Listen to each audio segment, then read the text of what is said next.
नारद जी हिमाचल राज्य के यहाँ पहुंचे।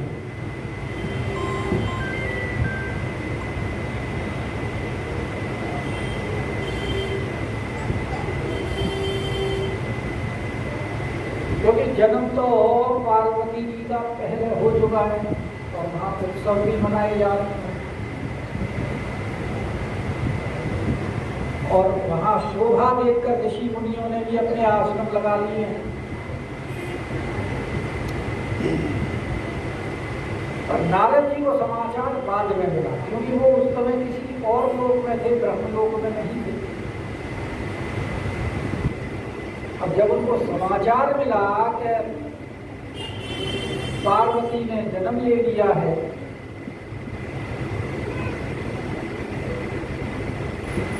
तो वो भी वहाँ हिमाचल राज्य के यहाँ उनके दर्शन के लिए पधारे।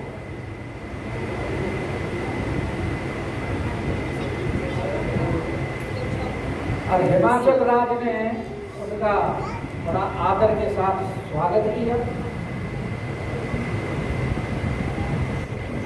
उनके चरण पखारे, सुंदर आसन पर बिठाया, दंडवत प्रणाम इत्यादि किया और उनके जो चरणोदक था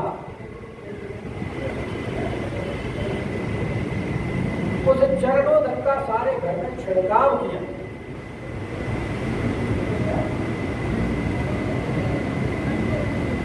भक्ति प्राप्त करने के संत लोग 3 साधन बताते हैं।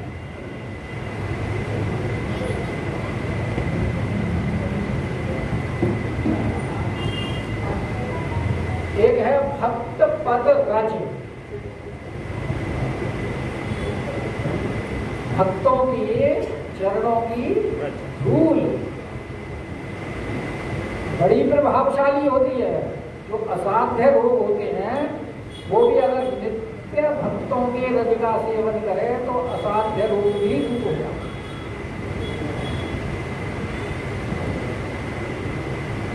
पर भगवान ने अपने रज की महिमा तो अहिल्या उद्धार में दिखाई, शबरी के रज की महिमा भी दिखाई।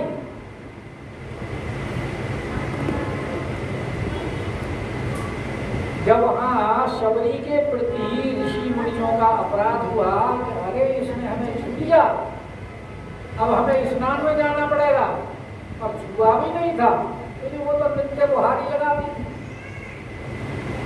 और कोई कंकड़ उछल के किसी ऋषि के ऊपर गिर गया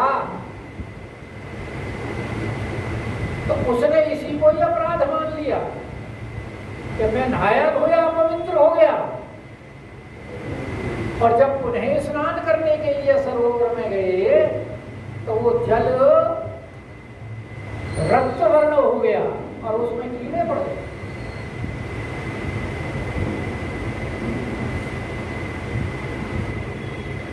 और वो अब प्रयोग करने के योग्य नहीं रहा।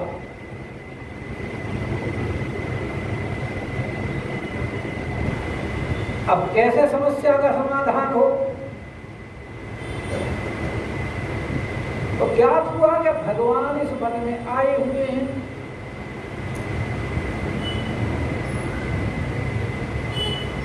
तो भगवान आए हैं तो इधर भी आएंगे, भगवान से ही समाधान पूछेंगे, इसका क्या समाधान। अब वो ऋषि मुनि तो भगवान की प्रतीक्षा में बैठे थे, और भगवान उनकी प्रतीक्षा बनी रह गई, वो शबरी के पहुंच गए।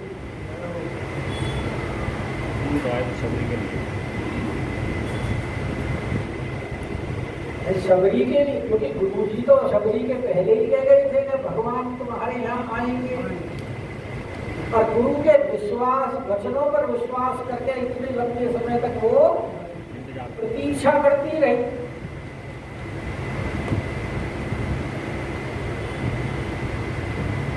और जब ऋषियों को पता लगा कि वो शबरी के आ चुके हैं, तो कहाँ तो वो शरीर शबरी से इतने दूर दूर रहते थे, उसका स्पर्श तक उनको असहनीय था।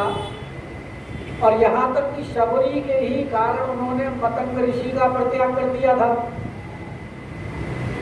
कि इन्होंने शबरी जैसी को अपने आश्रम में शरण दे दी।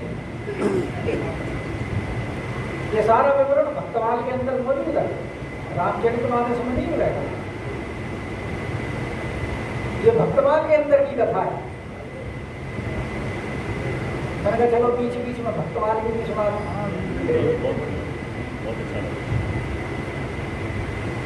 तो मजबूरी में वहां भगवान के वहां पहुंचे, शबरी के आश्रम। अब उनको तो अपनी तपस्या का घमंड था, फिर क्रोध था शबरी के प्रति। तो भगवान को ना दंडवत किया ना प्रणाम किया, क्योंकि वो तो ये मान रहे थे ना कि भगवान होते तो इन्होंने वेद शास्त्र पढ़े होते। तो लग रहा है कि इन्होंने वेद शास्त्र तो पढ़े नहीं है। अगर पढ़े होते तो पहले हमारे पास आना चाहिए था। ऋषि मुनियों की मर्यादा तो यही कहती है, और पहुंच गए शबरी के यहाँ। तो लगता है कि इन्होंने वेद शास्त्र नहीं पढ़े, ऐसे ही हैं, कोई भगवान नहीं है। लोग ऐसे ही कह रहे हैं भगवान ने अवतार लिया है। और जब वहां पहुंचे तो इन्होंने तो प्रणाम किया नहीं, और भगवान ने वो दंडवत प्रणाम किया, क्योंकि वो तो विप्रधेनु सुर संत ही संतों को बहुत सम्मान देते हैं। तो जब प्रणाम किया तो फिर संत कहने लगे अरे भाई हम तो गलत सोच रहे थे, वेद शास्त्र तो पढ़े हैं, तभी प्रणाम कर रहे हैं। प्रणाम कर रहे हैं। फिर बोले भगवान से कि अच्छा आप हमारे ये सरोवर जो अपवित्र हो गया है इसको कैसे शुद्ध किया जाए, वो उपाय। बोले भाई हम तो राजकुमार और फिर अभी अभी नए वनवासी बने उदासी, हमको तो ज्यादा समय हुआ नहीं, हमसे ज्यादा तो पुराने और प्राचीन और बड़े दिनों से तपस्या करने वाले आप संत लोग बैठे हो। तो भगवान, उनको तो ये विश्वास था ना कि भगवान ने अहिल्या का उद्धार किया है तो हमारे सरोवर का भी कर देंगे। तो बोले कि हमारे से ज्यादा तो पवित्र आप, आपने खुद क्यों नहीं ट्राई किया? अरे आप खुद जाकर के, इतने पवित्र लोग हो, संतों के स्नान करने से तो सारे तीर्थ पवित्र होते हैं। क्योंकि गंगा का जब आगमन हुआ तो गंगा ने 2 ही शर्त रखी थी कि मैं पृथ्वी पर चली तो जाऊं, लेकिन पहली शर्त तो यह है कि कोई ऐसा सबल हो जो मेरे वेग को सहन कर सके, नहीं तो मैं पाताल में चली जाऊंगी। और दूसरा ये कि लोग मुझ में आकर स्नान करेंगे तो वो पाप मेरे कैसे दूर होंगे।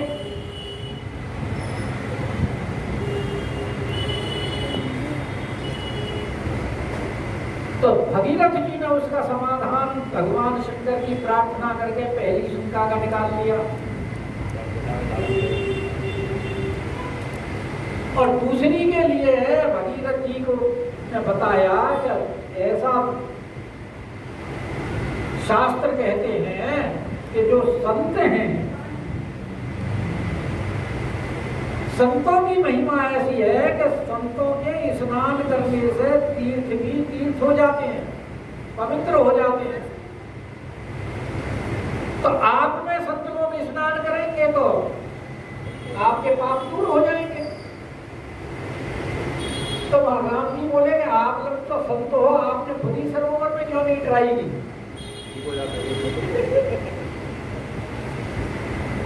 अब जो महंत लोग थे, बड़े बड़े, जो अपने आप को समझते थे कि हाँ हमने बहुत तपस्या की है, बहुत पुराने संत हैं, तो बोले बात तो ठीक कह रहे हैं, हमने तो इस बारे में सोचा ही नहीं। और जाकर के वहां उसमें डुबकी लगाई, लेकिन वही ढाक के 3 बात कुछ नहीं हुआ। फिर आए भगवान के पास, बोले भगवान हमारे से तो कुछ नहीं हुआ, आपको ही करना पड़ेगा। बोले भाई हमारे जाने से भी कुछ नहीं होगा, जब आपसे नहीं होगा पर कहते हो तो चलो चल देते हैं। और भगवान ने जैसे ही वहां चरण रखे तो वो जल और भी अशुद्ध हो गया, और जो कीड़े थे और मोटे मोटे लंबे लंबे हो गए। तो भक्ति महिमा के लिए अच्छा ऐसा क्यों हुआ? ऐसा क्योंकि भगवान देखो, ये प्रकृति में 3 गुण है और 3 से देवता हैं, ब्रह्मा विष्णु महेश। अच्छा विष्णु का कार्य क्या है? पालन करना। और राम जी कौन है? विष्णु भगवान अनंत कोटि विष्णु के समान, एक विष्णु नहीं। तो जो पालन करने वाले हैं वो नष्ट कैसे हो गए? तो उनका तो और पालन हो गया। फिर भगवान के पास, भगवान बोले देखो कुछ नहीं हुआ ना हमारे से, जो कहा हाँ कुछ तो नहीं हुआ आपसे भी, अब अच्छा तो समाधान तो बता दो कुछ, इसका समाधान के उपाय तो बता दो। जो कि इसका उपाय तो यही है कि आप सबरी के चरण पकड़ लो और सबरी को ले जा करके इनके चरण धो करके और इसमें डालो, शुद्ध हो जाएगा। अब सबरी तो अपने आप को बहुत ज्यादा पतित समझी, में अपति मंद अधारी, अधम से अधम, अधम नारी, तिन में मति मंद अधारी। वो संतों से चरण कैसे छुपवाए? अब शरण से संत भी मजबूर हो गए, भाई अब भगवान कह रहे हैं तो करके देख लेते हैं। अब वो जब सबरी की तरफ दौड़े तो सबरी वहां से भाग ली, आगे आगे तो पीछे पीछे। वो चरण नहीं छुआए। भगवान बोले ऐसा करो कि देखो सबरी जहां बैठी थी वहां उनकी रज तो है, वही ले लो। इस रज को लेकर के सरोवर में डाल, और जैसे ही रज लेकर के सरोवर में डाली और सरोवर शुद्ध हो गया, पवित्र। तो संतों की चरण रज में भी सामर्थ्य है। इसीलिए 3 जो उपाय संत बताते हैं, हमारे परदादा गुरु बताया करते थे कि भक्ति प्राप्त करने के साधन हैं ये। भक्त पद रज और भक्त पद जल। तो ये चरण धो करके उसका पान करना। और तीसरा है भक्त भुक्त अवशेष। भक्त जो प्रसादी पाते हैं और प्रसादी के बाद में फिर उनकी जो पत्तल रह जाती है और पत्तल पर जो अवशेष जो छूट जाता है, उस अवशेष को ग्रहण करना।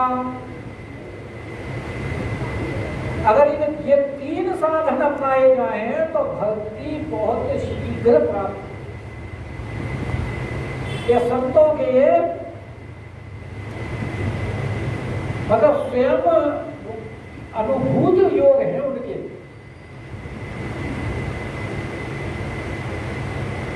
कितने लोग अनुभव किए हुए।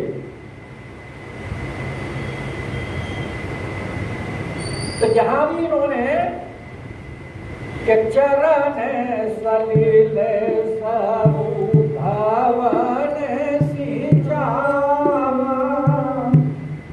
चरणों के जल से सारे घर को पवित्र किया। किसी के घर में, जिसके घर में संतों के चरण पड़ जाए, वो आदमी बड़ा भाग्यशाली है और वो घर भी बड़ा शुभ है।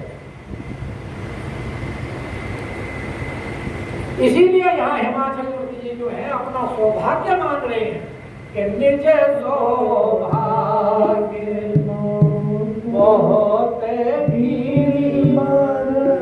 देखो हमारे कैसे सौभाग्य हैं। पता नहीं कौन से जन्म का पुण्य उदय हुआ है, क्योंकि थोड़े बहुत पुण्य से संतों की प्राप्ति नहीं होती। संतों की प्राप्ति तो पुण्य पुंज पुण्यों का भी समूह। पुण्य पुंज मिलाई न संता। तो हमारे बहुत बड़े पुण्य हैं जो आज हमारे घर नारद जी जैसे संत, ब्रह्मा के पुत्र, जिनका नाम प्रातः स्मरणीय में आता है, ऐसे संत हमारे घर में पधारे हैं और अपने सौभाग्य का वर्णन करते हुए अपने परिवार को आशीर्वाद दिलवा रहे हैं। संतों से परंपरा होती है। जब सुदामा जी गए थे भगवान कृष्ण के यहाँ, तो 16,108 जितनी रानियां थी, भगवान कृष्ण ने सबको आशीर्वाद दिलवाया। तो थोड़ी देर वक्त तो बोलते रहे सुदामा जी, जो भी सौभाग्यवती भविष्यादि जो बोलना होता है, और फिर थक गए तो फिर सौभाग्यवती, और फिर वो भी थक गए तो बाड़ी में तो हाथ सही करने लगे, और फिर हाथ भी थक, क्योंकि भैया कितनी है ये, अभी तक खत्म ही नहीं हो रही लाइन। हमारे तो हाथ भी थक गए, तो फिर कह दिया आपने अच्छा जितनी भी है सबका। तो ये तो परंपरा होती है। तो इसीलिए अब जो कन्या जो उत्पन्न हुई थी कि सोता बोले मेरी चरना, तो पार्वती जी को भी, पार्वती जी छोटी है क्योंकि बाल्यावस्था है ना, और कोई किसी सखी की गोदी में है, खेल रही है। अब उनको क्या पता कि मुनि के चरण कैसे स्पर्श किए जाते हैं, कैसे प्रणाम किया जाता है। तो इसलिए उनको मेली, मेली का मतलब संतों के चरणों में उनको डाल दिया गया। जैसा राम जी के गले में सीता जी ने माला मेली, और सुग्रीव के भी तो डाली थी, मेरी कंठ सुमन के माला। तो मेली का मतलब होता है डाल। तो यहाँ भी उनको डाल आ गया। सुता बोली मेली मोती चरण, और अब मेल करके प्रार्थना कर रहे हैं मुनिवर से कि हे मुनिवर, त्रिकाल के सर्वज्ञ तुम और गति सर्वत्र तुम्हार, कहूं सुता के दोष गुण मुनिवर हृदय जान। त्रिकालज्ञ हैं आप। नारद जी को कह रहे हैं त्रिकालज्ञ का मतलब जो भूत भविष्य और वर्तमान की जानता हो। तो नारद जी महाराज, आप भूत भविष्य वर्तमान तीनों की जानते हैं, आप त्रिकालज्ञ हैं। और नारद जी ने प्रमाण भी दिया है।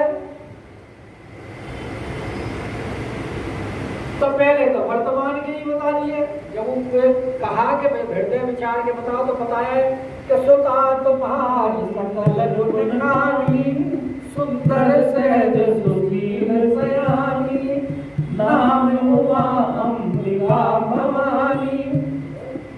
तो ये तो वर्तमान के गुण बता दिए, और भविष्य के फिर आगे कि सब लक्षण संपन्न कुमारी होई संतति प्रिय तुम्हारी सदा चली कर। और यहाँ से लेकर के जोगी जटिल काम मन नगन मंगल वे, यहाँ तक सारे जो हैं ये भविष्य के बता दिए, लेकिन भूत का ही नहीं बताया। भूत के यूं नहीं बताए कि भूत के बता देंगे तो इनका पहले वो जन्म में तो ये शंकर भगवान की पत्नी थी, तो सारा भेद खुल जाएगा, इनका ऐश्वर्य प्रकट हो जाएगा। और ऐश्वर्य प्रकट हो गया तो जो ये लीला करना चाह रहे हैं वो लीला में विक्षेप होगा। उस अपराध को फिर कैसे दूर किया जाएगा? तो इसलिए भूत बताएंगे कब? आगे बताएंगे, जब बारात आएगी भोले बाबा की, और जब शंकर नारद जी को गाली पड़ेगी जब बातें सुनने पड़ेगी, गाली सुनाएंगी, तब नारद जी सप्तऋषि के साथ आएंगे, और तब इनके पूर्व जन्म की भूत की कथा सुनाएंगे। फिर खोलेंगे सारी।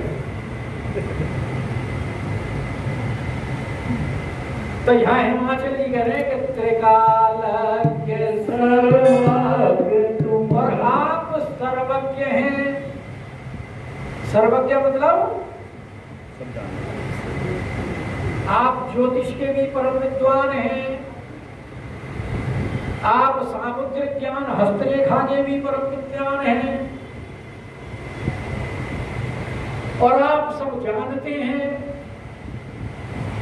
और तीसरी बात, गति सर्वत्र तुम्हारी, और आप सब जगह आते जाते रहते हो।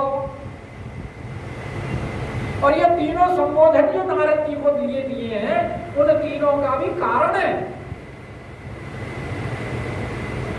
पहला कारण तो त्रिकालज्ञ, आप इनका भविष्य देख करके बताइए कि कहूं सुता के दोष, इनके क्या दोष हैं और क्या गुण हैं।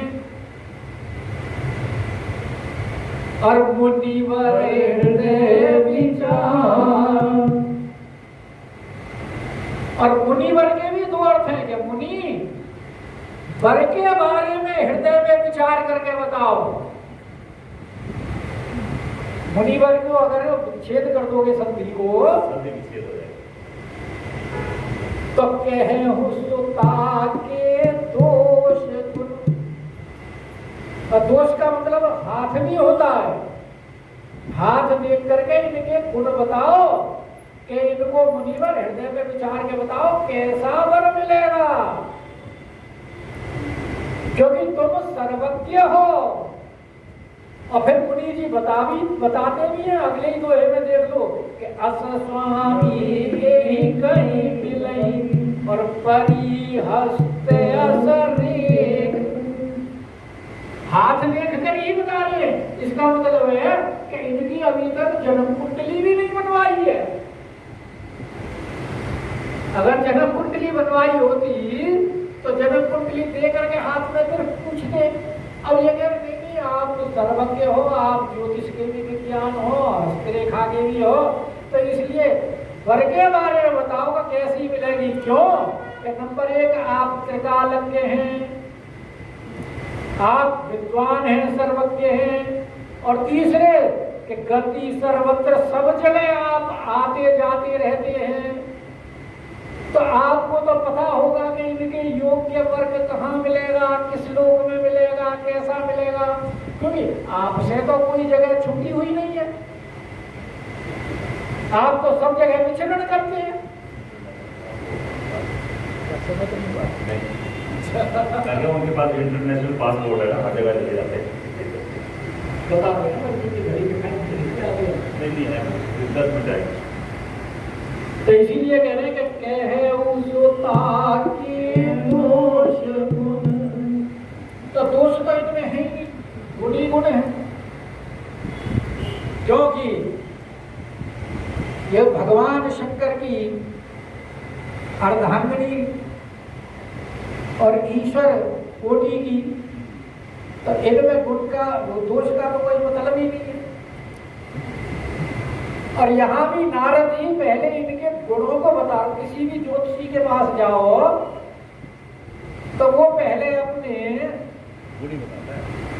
प्रसन्न के कहीं ऐसा ना हो कि अगर दोष बताने शुरू में तो उनके ना भाग जाए, उठ के भाग जाएगा, इसलिए पहले गुण ही बताता है। तो पहले गुण ही गुण बताओ।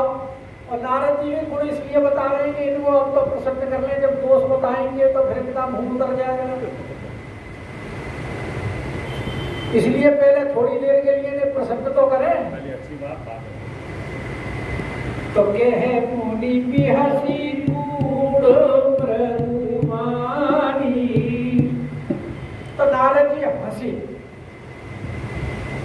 ये जो जिनके इशारे मात्र से संसार के सारे कार्य चल रहे हैं, भव भव विभव परा भव कारिणी विश्व मोहिनी सोबस विहारिणी, इनके ऊपर किसी के गुण और दोष और ये ग्रह वगैरह क्या असर करें।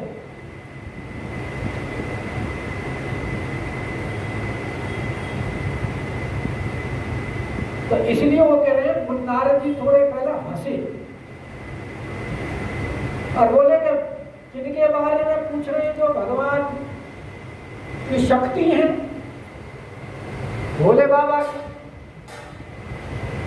और देखो कैसा यहाँ संयोग बना हुआ है कि मैं उनके गुण दोष बखान करने के लिए यहाँ मुझे नियुक्त किया गया है, क्योंकि इंद्र जी ने भेजे थे ना इनको।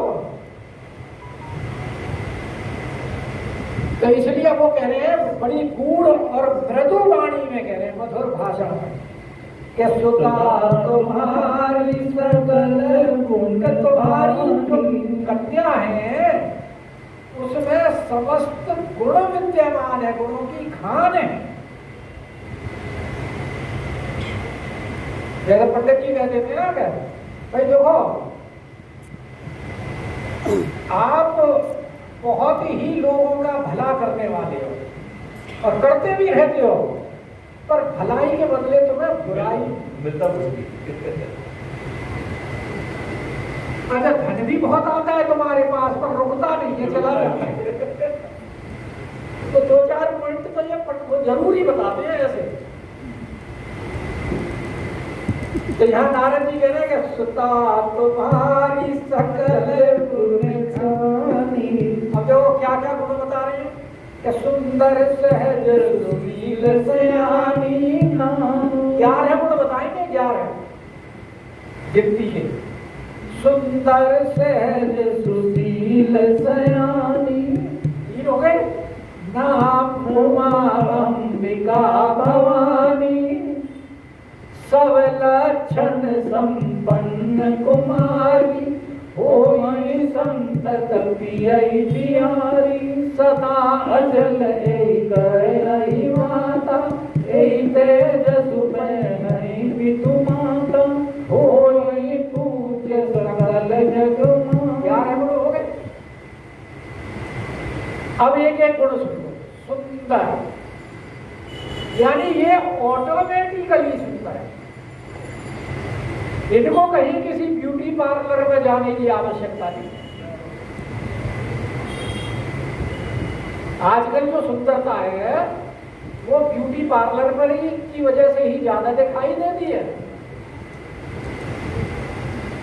वो कोई सुना रहा था कि कोई दूध जो आते हैं ना देने घरों में, तो उसने शादी नहीं की, बहुत समय हो गया, तो एक दिन उसने पूछ लिया, मैं भाई तू शादी वादी क्यों नहीं करता, तेरी इतनी उम्र हो गई।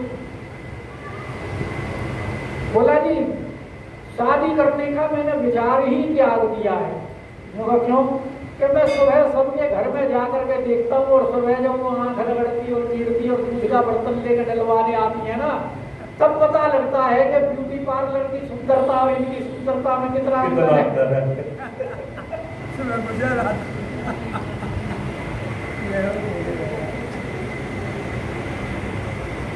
इसलिए अब मैंने वो ब्याह करने का प्रोग्राम ही छोड़ दिया। तो सुंदर सहज, मतलब सहज सुंदर है। सहज सुंदर का मतलब ऑटोमेटिकली सुंदर है, स्वाभाविक। और सहज सुशील यानी एक तो सुशीलता विद्या इत्यादि पढ़ करके और आती है, वैसी सुशीलता नहीं है। सुशीलता भी सहज है, स्वाभाविक है। और सयानी भी है, मतलब चतुर है, भोंदू बुद्धू नहीं है। अच्छा ये जितने भी गुण बता रहे हैं ना, और जब शंकर भगवान के दोष बताने शुरू करेंगे तो ये सारे उलटते चले जाएंगे, अपोजिट हो जाएंगे।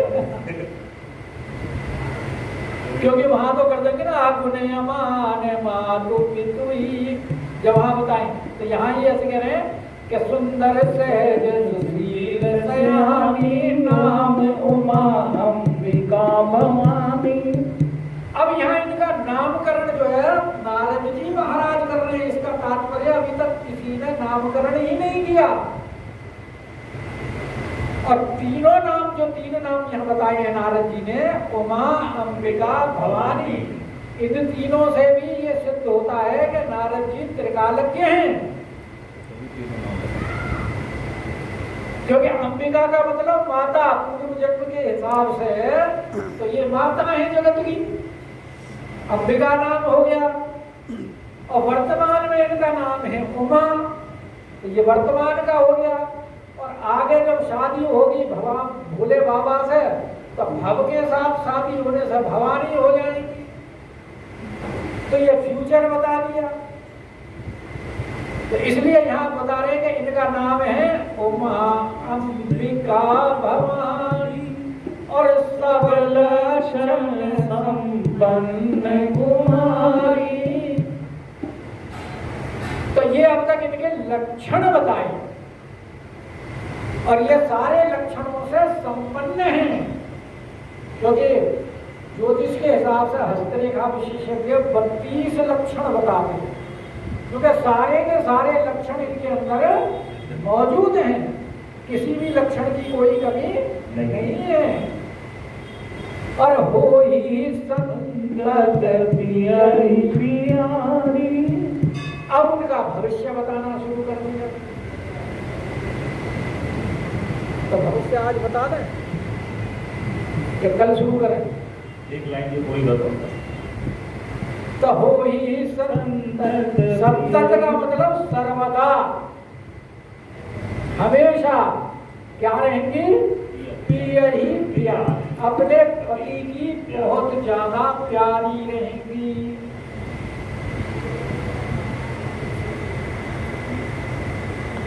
और सदा अचल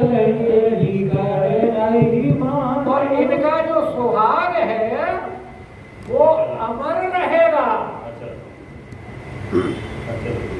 क्योंकि भोले बाबा के साथ शादी होगी तो भोले बाबा तो अमर हैं ही, और अमर कथा सुना करके इनको भी अमर कर लेंगे।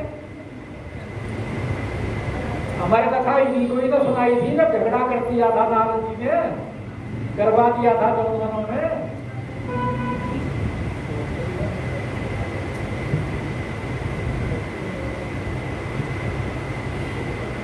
जब तभी तो इनको अमर कथा सुनाई, और वो अमर कथा किसने सुन ली? सुखदेव जी ने।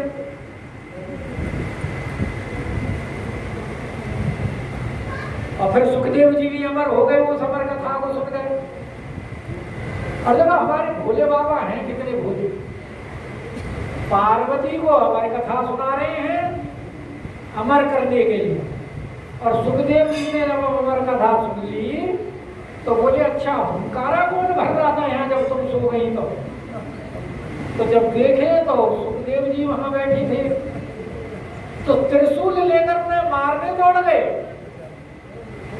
और वो वहां व्यास जी की पत्नी ने, क्योंकि उनको जब भाई आई वो उनके मुंह में प्रवेश कर गए, और भोले बाबा ढूंढ रहे कि हमारा शत्रु कहाँ है।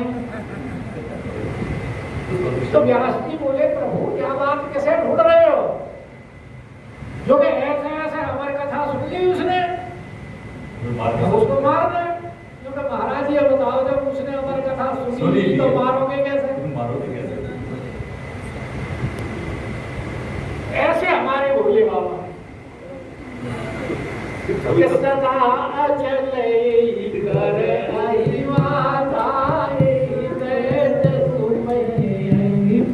और इसी से माता पिता यश को प्राप्त करेंगे। कैसे प्राप्त करेंगे वो बताएंगे कल। बोले राजा रामचंद्र महाराज की। भाई हमारे रामायण मंडल के जो है सबसे सीनियर